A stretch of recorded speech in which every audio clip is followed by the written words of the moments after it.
लागे बाबा के भवन, झूम झूम गीत गावेला पवन।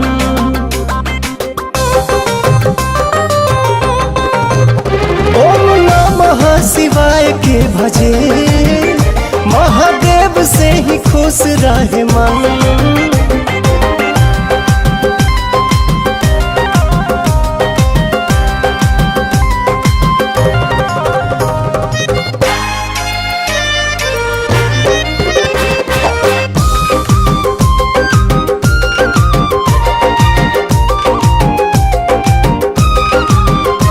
सुख खाती सुख राशि के तदेव गोहरावे,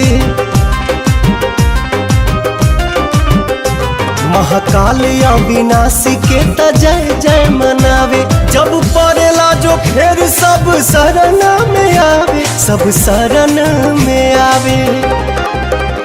जेके भजे रोज रघुनंदन, झूम झूम गीत गावेला पवन। बड़ा नीक लागे बाबा के भवन, झूम झूम गीत गावेला पवन।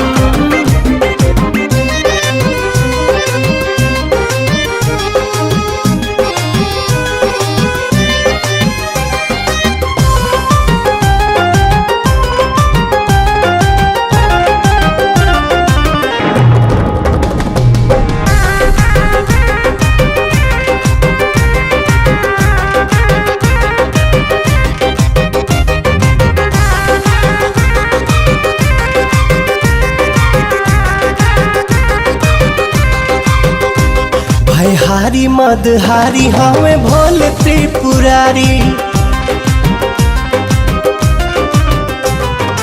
अगम अनंत बाबा हमें गंगाधारी। अलख निरंजनी मंगलकारी, मंगलकारी।